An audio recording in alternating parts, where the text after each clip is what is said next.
Getting ready to buy or sell a home? Do you want to help support pro-life organizations? Then you need Real Estate for Life. Get a top-notch real estate agent and support pro-life causes. Go to realestateforlife.org to learn more.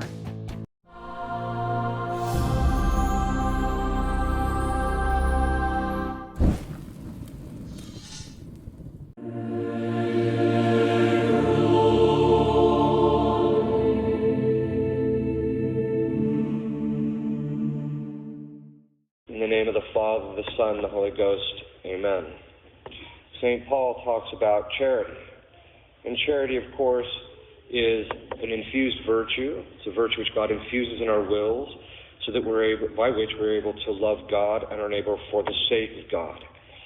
And this infused virtue means that we cannot truly love God for his own sake or love human beings for God's sake without this virtue. It's the thing that makes it possible, because in order to do that requires something supernatural, because it's a supernatural act, and that's why we're infused with this supernatural virtue. But this virtue, which gives us the ability to love, has several effects, and actually a number of effects, and some of them are called the fruits of the Holy Ghost. Those are the effects of charity. And St. Thomas says that a fruit, there's various characteristics of a fruit, and the first characteristic of a fruit is that it's a sign of perfection or completion. So once a person reaches a certain level of maturity, there's certain things that they're able to do and to accomplish. Well, in the case of a tree, for example, it's not until the tree gets to a certain size that they are able to actually produce fruit. So it's a sign of perfection or completion. The second thing is that a fruit is sweet, something that tastes sweet to us. And in the spiritual life, the fruits of the Holy Ghost, that is those things such as benignity, benevolence, those kinds of things, those are the result of coming to a certain level of perfection in charity. So the more perfect we come in charity, that is in the spiritual life, the more these fruits become active and become present in us. St. Paul mentions these fruits in his other readings, but in today's readings he's mentioning a few other kinds of fruits, or actually effects of charity. And it's good to reflect on them a little bit. There are certain other effects of charity. We're not going to mention all of them, but I just want to cover a few of them. The first is concordia, or concord. Harmony is how we would say it in English, but it's basically the virtue or the act of charity by which the people have unity of hearts. And how do they have unity of hearts? Well, first, it's primarily because of the fact that those who love God and do everything for the sake of God and do with their neighbor for the sake of God and for no other reason have the same object in mind, that is God. So when we say we love our neighbor unto the sake of God, St. Thomas makes the observation that that's the formality of charity. That is, everything, even God, is looked under the aspect of for God's sake. It is possible, the theologians tell us, to love God for our own sakes without charity. And by that he means that they call it a interested love. That is, we like God because he gives us certain things, he provides for us and things like that, and we get certain experiences of him and things like that. And this is a danger in our spiritual life we have to be careful of, that doesn't become our focus. Rather, as St. Paul says in heaven, God is all in all. That is, God becomes the thing which totally consumes everybody. So as a person becomes more perfect in charity, that formality, looking at everything from the point of view of God, starts to take on more of an aspect, more active in our life. So when we have what happens is when people who have charity come together, they have unity of hearts. Why? Because they have the same object of love. They have the same concern, the same drive, the same motivation, the same direction, which is God. And so it creates a harmony. If you're finding that there's maybe not enough harmony in your family, maybe it's a matter of working on charity. The other thing is, too, St. Thomas says that charity is the opposite of spiritual sloth. Spiritual sloth, he says, is a complacentia, a certain pleasingness in doing nothing. basically. We just like sitting there, flipping through the channels, just vegetating. Whereas charity gives a person zeal, which is an effect. And it gives the person a drive. Zeal is a drive for the things of God. In other words, when we have zeal, we want to save souls. I mean, one of the signs that our Lord's prophecy that in the end charity will grow cold is because of the fact that so few of the clergy have a real zeal for people's souls.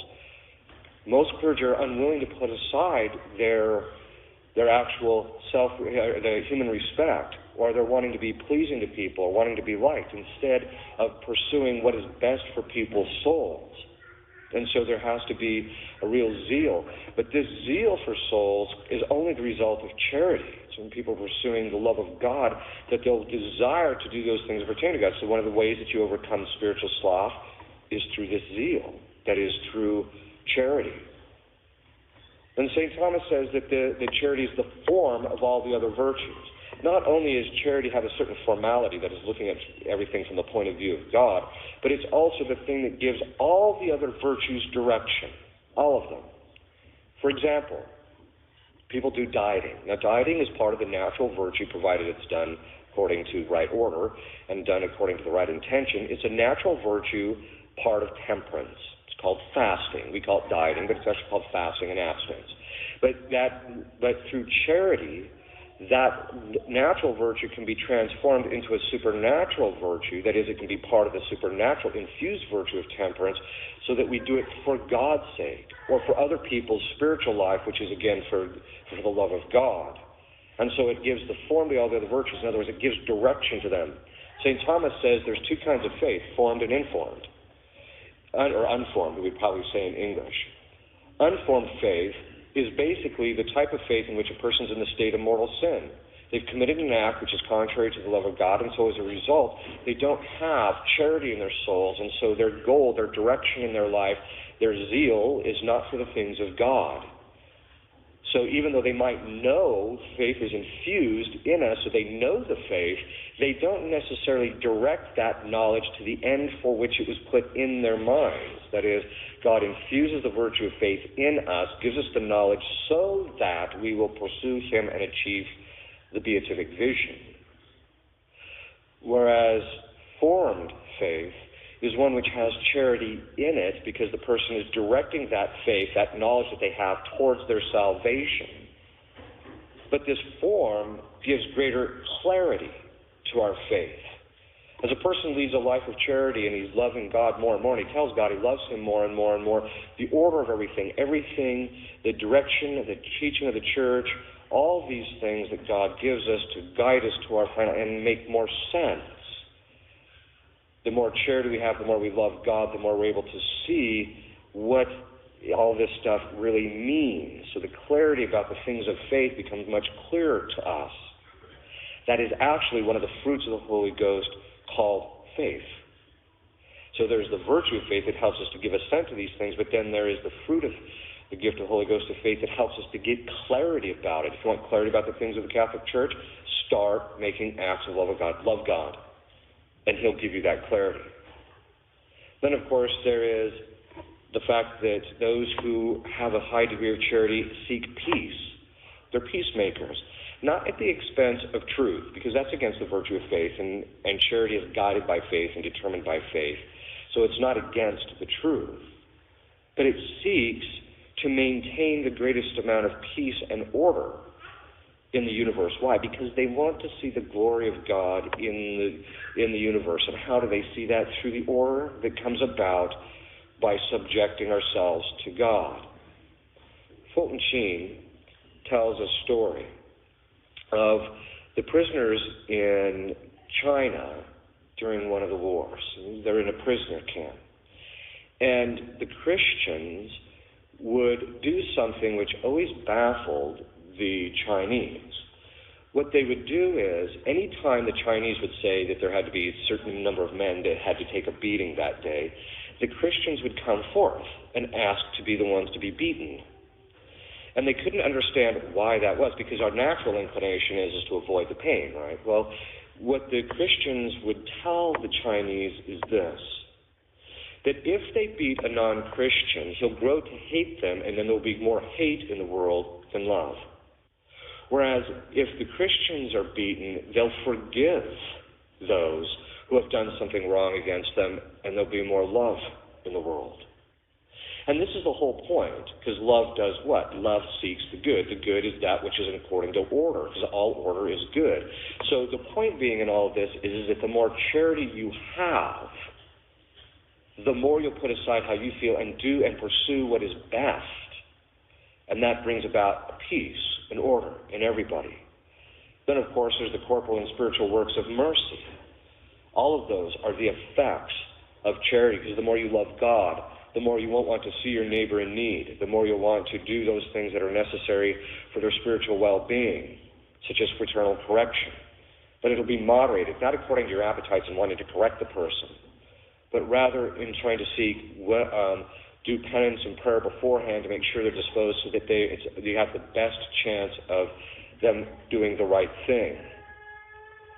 St. Thomas makes the observation that joy in the goods of others is an effect of charity. Now, one of the fruits of the Holy Ghost, of charity, is joy.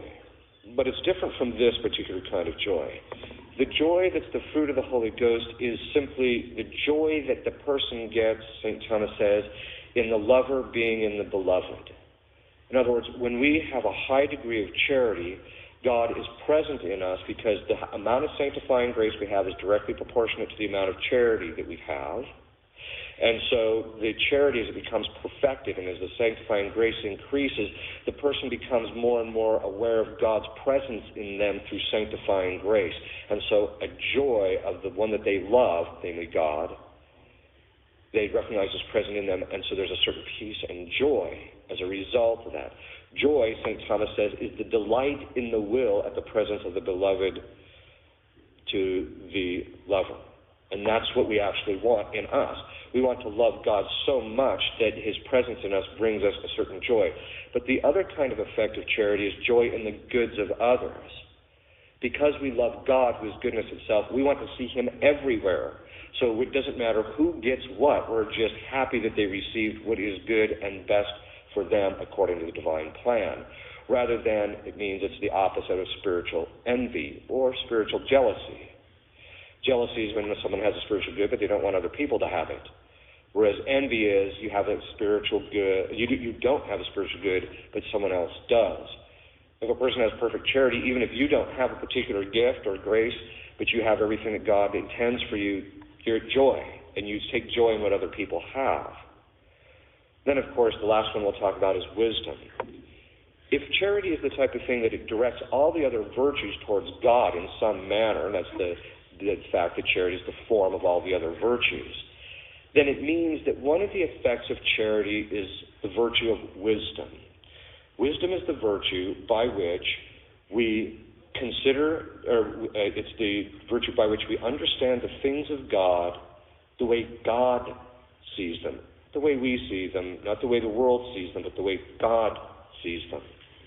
And that means, St. Thomas says, that because we see everything in relationship to God, we can look at what needs to be done and those things that prudentially need to be considered and see how they fit into that directing everything to God. And so even though wisdom is primarily speculative, that is, it primarily gives me the ability to consider the things that pertain to God the way God sees them, it also gives the person the ability to see how everything else fits into God's providential plan. So all of this is quite important. These are only just some of the fruits of charity. And the more we become charitable, the more wise we become, the more zealous we'll become, the more harmonious our life will be with others, and things of that sort. The less any external evils will disturb us, because why? We'll have the fruit of charity in us, which is joy, that type of thing. And so the point is in all this is that if you want these things to be more present in your spiritual life, you have to work on charity. You have to start increasing it. And the primary way that becomes is increasing your state of grace. In the name of the Father, the Son, and the Holy Ghost. Amen. Ave Maria Stella.